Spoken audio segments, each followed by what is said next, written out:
Good evening. It's time for our Rise of the False Gods book study, and I welcome you. So glad that you're here. And if this is your first time, please be sure to uh, subscribe. You can go on YouTube and subscribe, and you won't miss anything. You can also find all of the previous videos on our book study. It is getting to be well, we've progressed more than halfway through the book, so you can always go back and see every video we did.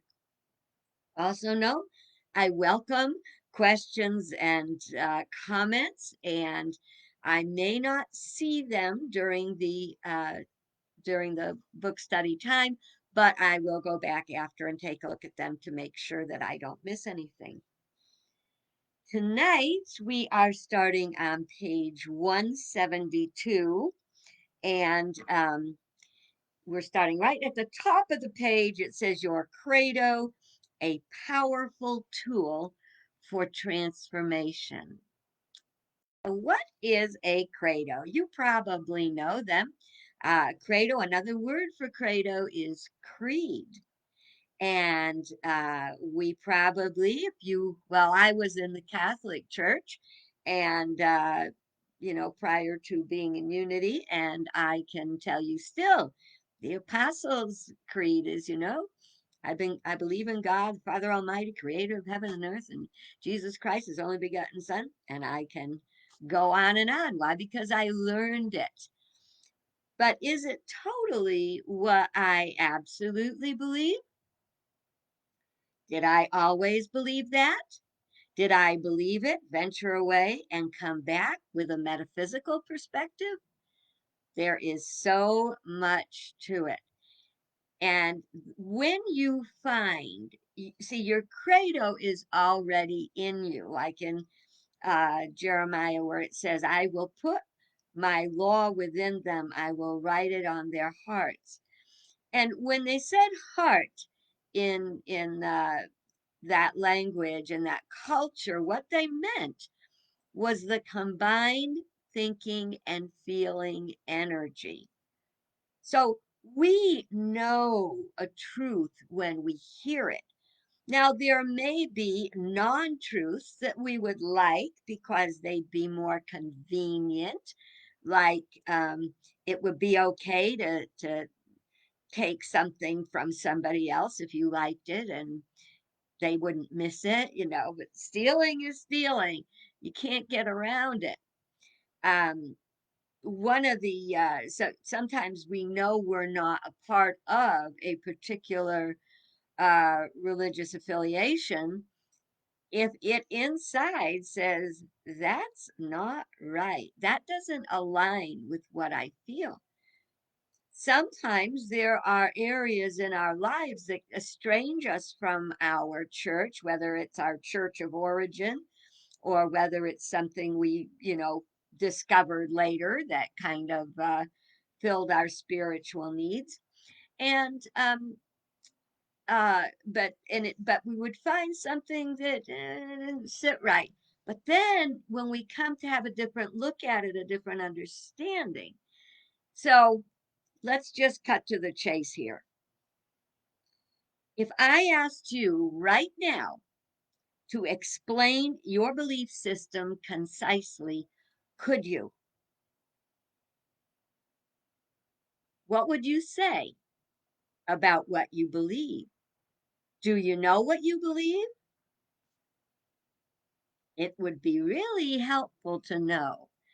I knew for me, and this is it, Jesus said, in my father's house there are many rooms, which to me means there are many ways of expressions of faith, which would be different denominations, different faith groups.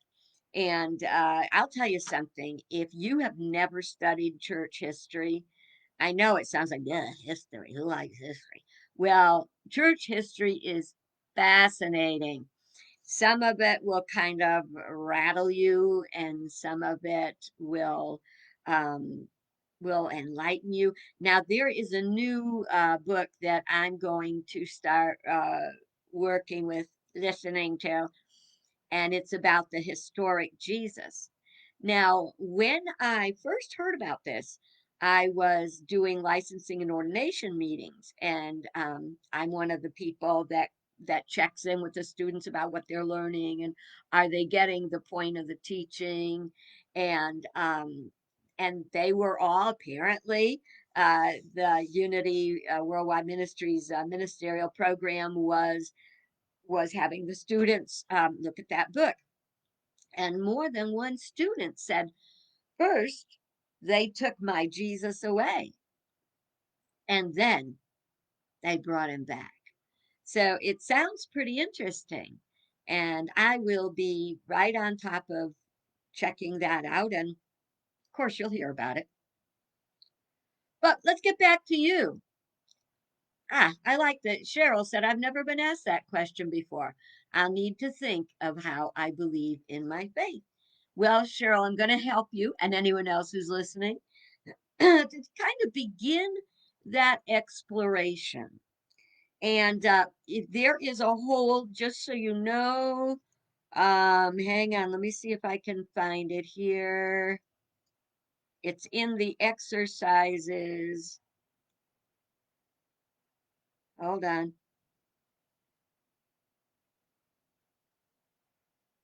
Okay, in the back, maybe we'll touch on it. It depends on how our time goes tonight. In the back of the book, there is a Credo exercise, and it takes you through the process of really getting uh into your Credo, and that starts on page 262 if you have um the paper, the print version. Okay, so we're going to look at, yes, so someone said, Kevin says, yes, I could explain my belief system, yet it also is evolving. I would like to understand unity better. Well, that's great. And you know what I've found? I like to know other faith groups better as well, because what you find out, what I found out in unity is that where it has its own belief system, its own a doctrine, which is teaching. It doesn't have dogma, which is like something that is pressed onto you. It is doctrine, which is a teaching. Big difference, okay?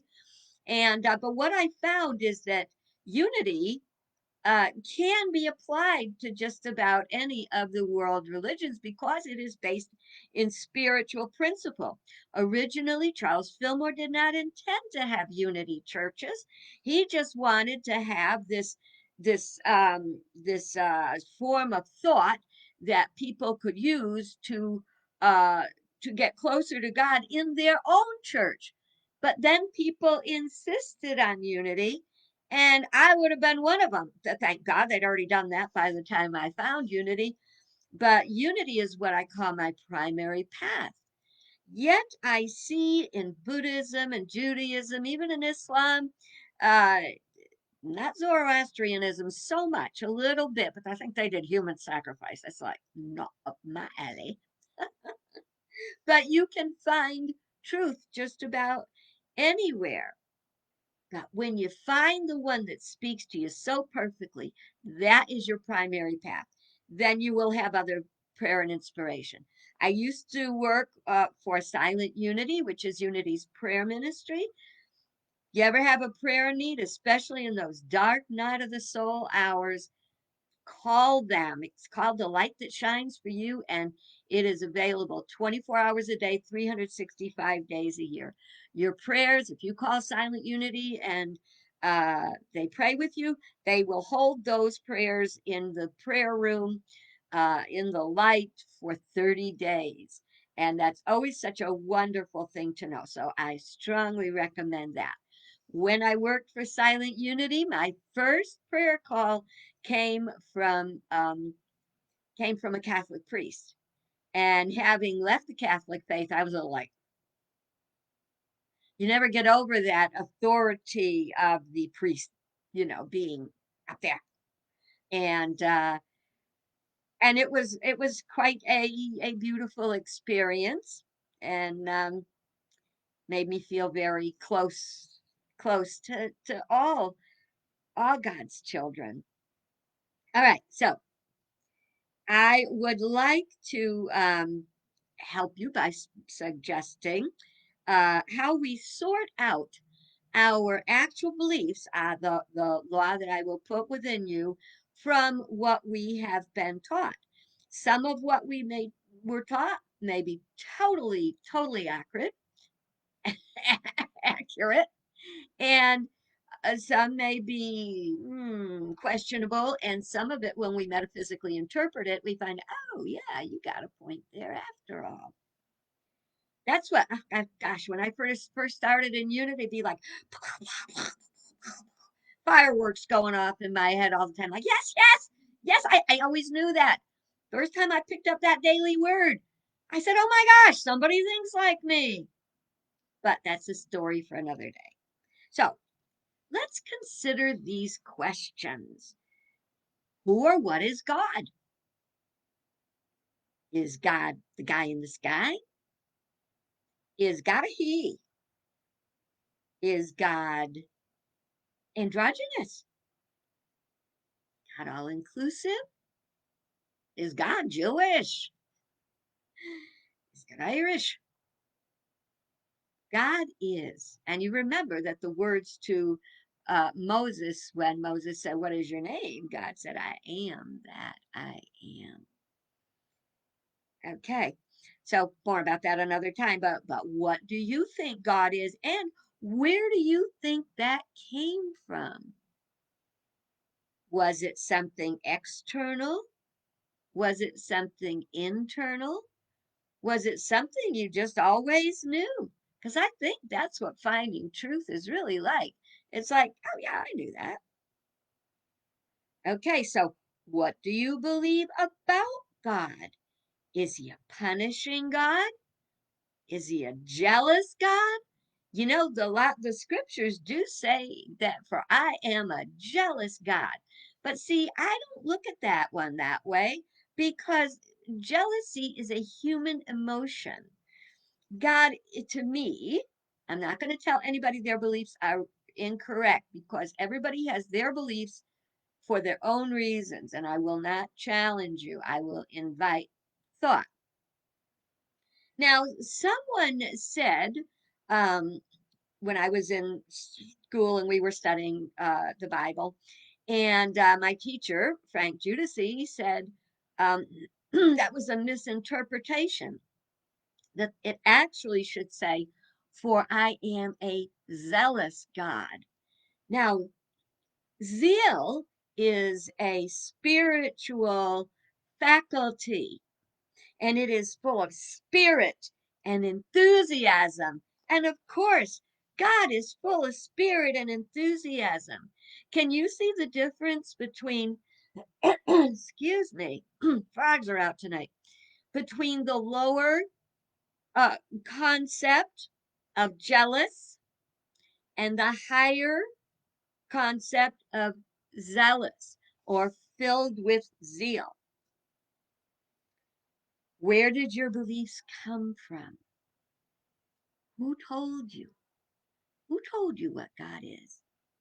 You know, I remember when I was like 5 years old, and I was in, I guess we called it catechism, Sunday school, except it wasn't on Sunday. It was on Saturday. I was getting ready for my first Holy Communion. Um, excuse me, maybe I was 6, because I think you make your first communion at 7.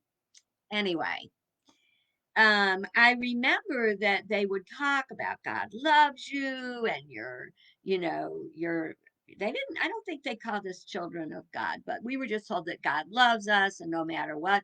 But of course, we had to confess our sins, and we had to, because we didn't want to go to hell. And that was always such a conundrum to me, because I kept thinking, how can God love me, and if I do something wrong, punish me forever? that was something that really, really challenged me even at that age. And yet, if we look at it metaphysically, we see that is hell eternal? And it's probably as eternal as we make it.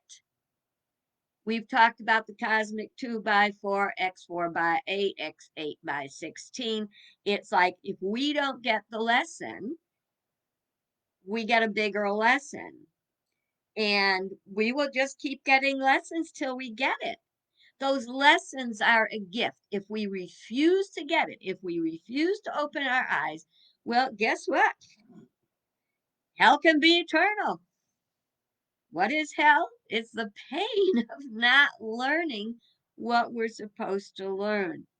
It is the effects of negative cause living in lower consciousness. So, but was not intending to tell you what it is. I'm asking you to look into your own soul and answer those questions by your own belief system, okay? Um, how can we know what we believe is true?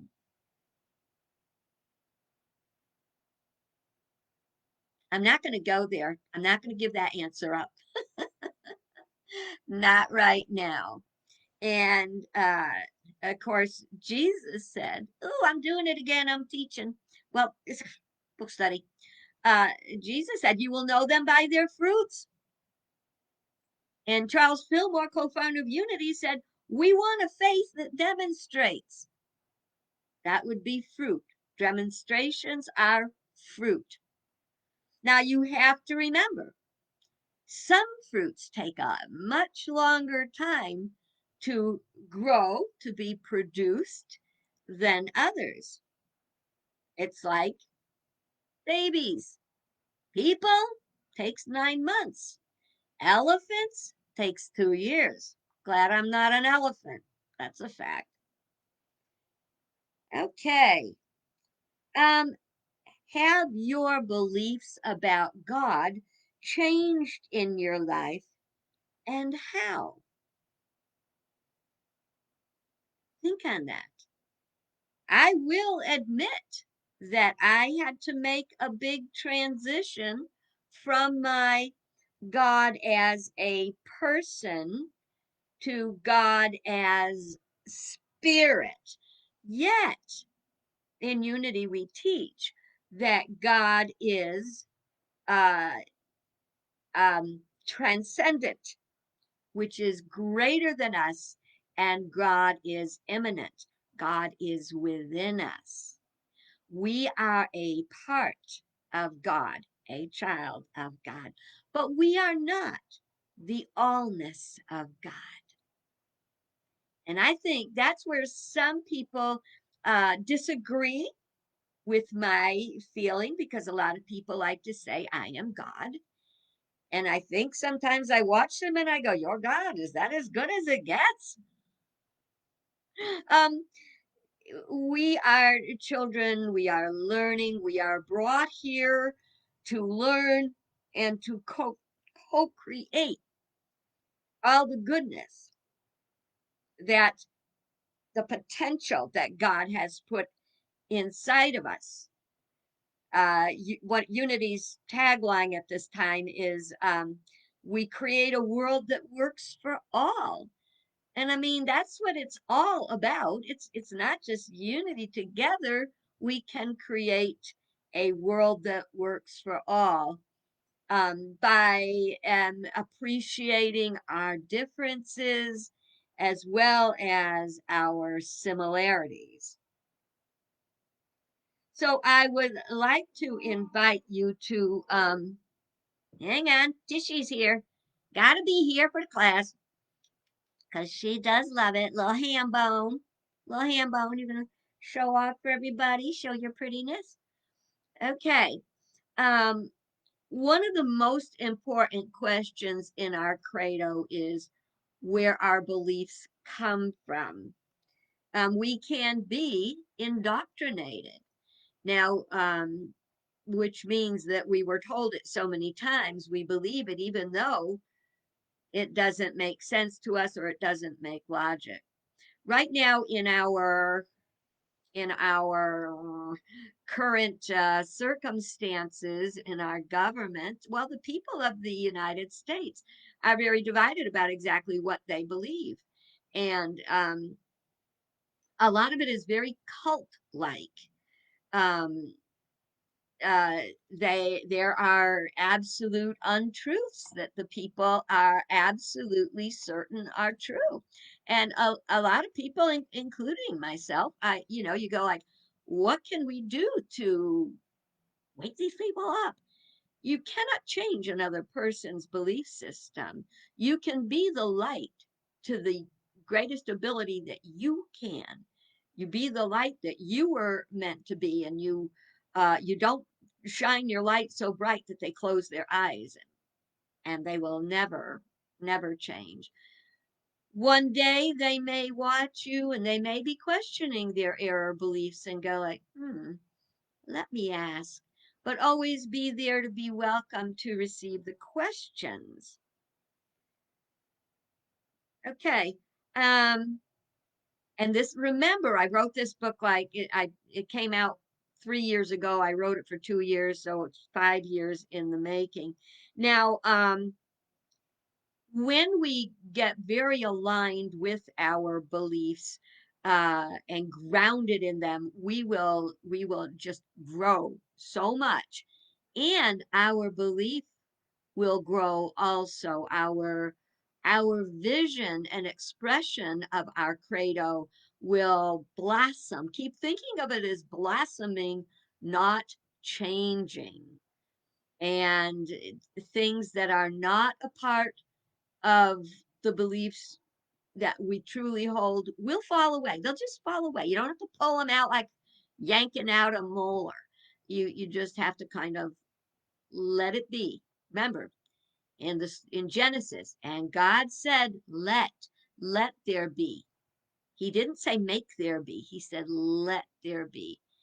So often I try to remember, especially in these challenging days, to say let God's will be done. It's very hard when you think you are in the driver's seat.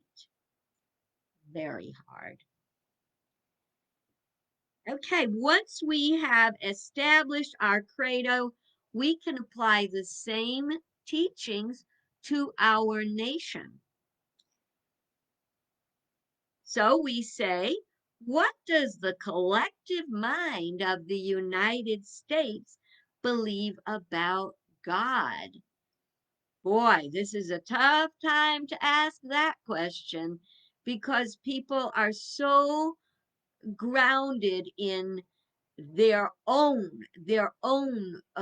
belief and not willing to accept that we might have similar beliefs with others, because the beliefs don't wear a label of Christian or Jew or Muslim. The beliefs are about the essence of all that is good. What does it believe about freedom and responsibility? You see, freedom without responsibility is totally lower consciousness. We are saying that we are cause, and we forget that we are effect. And every cause brings an effect, for better or worse. And a lot of the causes that are coming forth are dangerous. You know what? I hardly said that word. It just kind of like God shot that out of my mouth. They're dangerous today, probably every day. But I'm thinking of as we are all a little anxious about the upcoming inauguration, what could happen, what horrible things are happening behind the scenes. But we have to remember this is a part of my credo, not by might nor by power, but by my spirit, saith the Lord.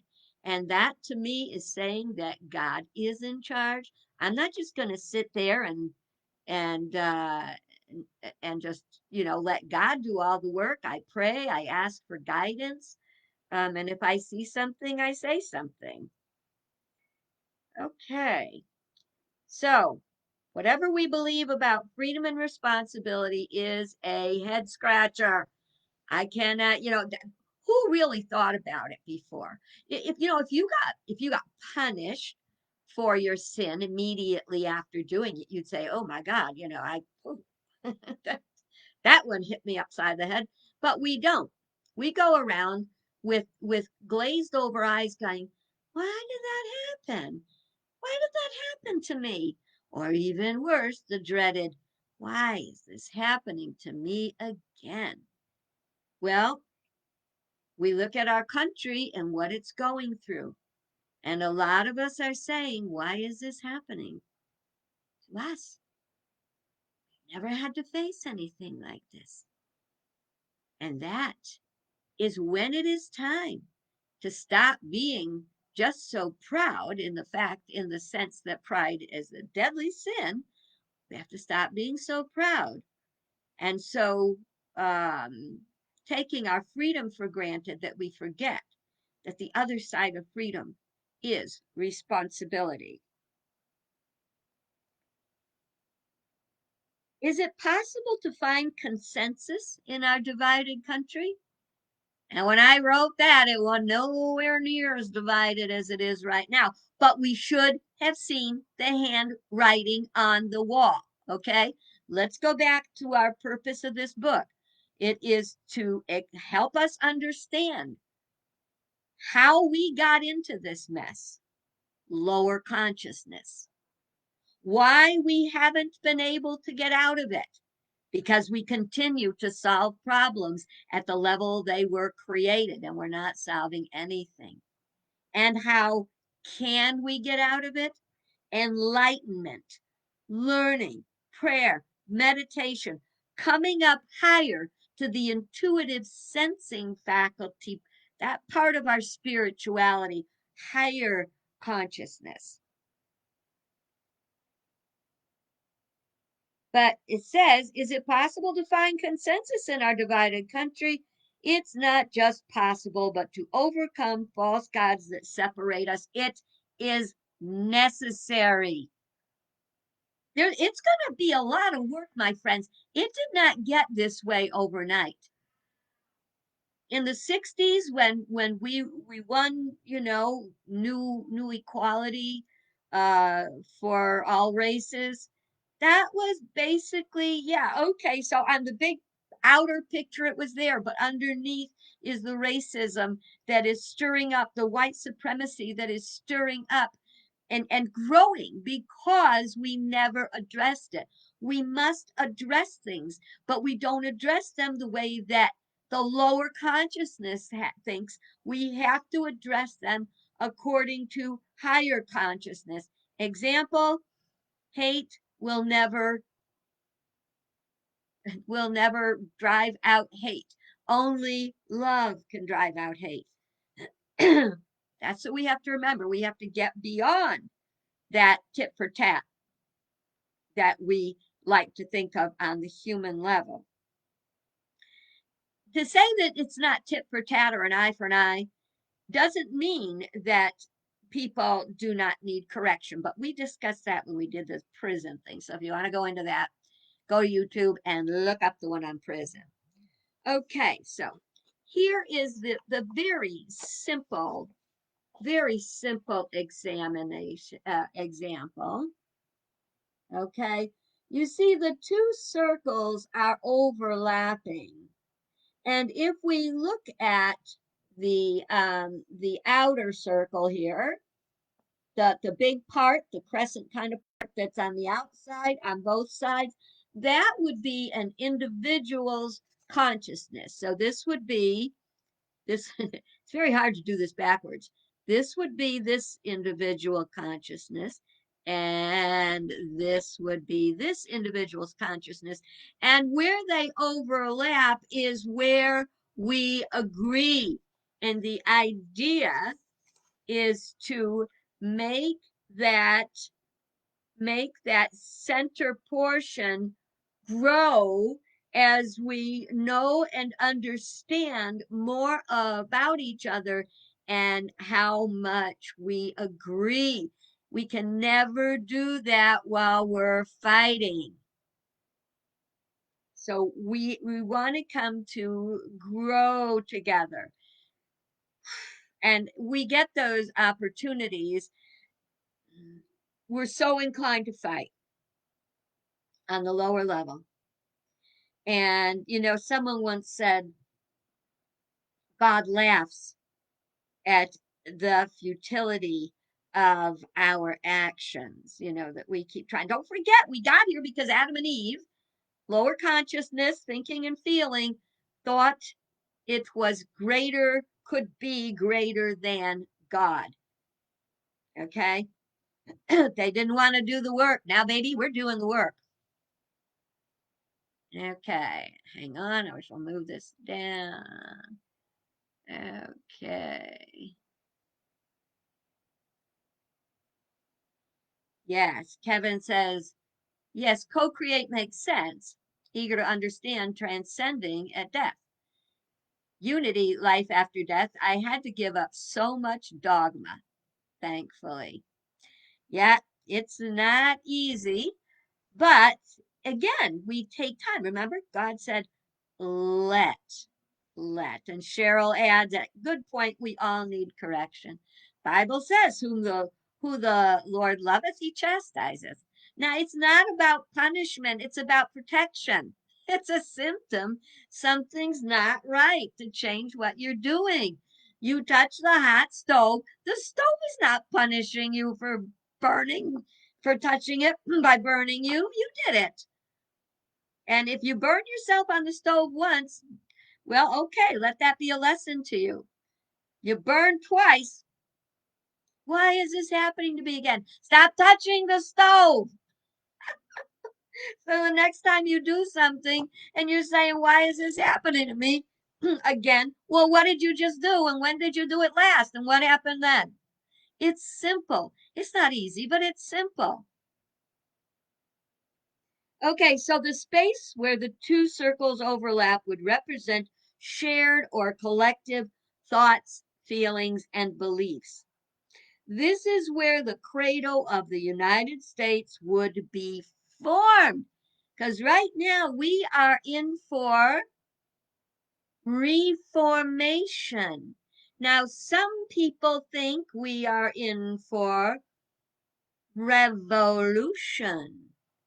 But revolution is just to revolve again and again. This side wins, that side wins, this side wins, that side wins. And it just goes around and around and around. So we don't need revolution. We need evolution. And we need to grow. So, Lord willing, we will be in this rebuilding, this redevelopment through higher consciousness. While individuals may have many religions or no religion, we all agree that people should be free to worship according to their beliefs. Until and unless those beliefs are violent against someone else, then we look at it. It's the same thing. How much have we heard lately about First Amendment, First Amendment, First Amendment? And so freedom of speech, freedom of speech. Well, did you know there are limits to that freedom of speech? Like if it's going to cause danger or violence to someone? Oh, yeah. So, but people are spouting off about First and Second Amendment and everything when they probably never ever read it. And sometimes people read it and translate it through or interpret it through the level of lower consciousness understanding instead of looking at the higher what. We got the where's the why? Remember, Jesus brought the why to the what. Okay, We come from many cultures, but we agree that all have the right to life, liberty, and the pursuit of happiness. There are sticky issues, including things like lifestyle, sexual preference, abortion, gun control, etc., that we haven't been able to find common ground we can all agree on. This is where our work lies, and it is possible, but we have to get about the business of rebuilding and co creating our precious United States of America, and then returning to being a glowing example of good and an inspiration to others. I just read a very sad article in the news today that said that the United States is no longer a light in the greater world, that we have fallen as a country. But we as individuals and Americans, if we are standing for all that is good and true, we can have the restoration of our great potential. We remember that it takes work. It did not get this way overnight. If we had addressed the issues that have just, what is that word, metastasized and spread all over, the hate and the division. Keep remembering, my friends, that it is not by power nor by might, but my spirit, saith the Lord. And for you and for me and for all who are awakened, for this we were born.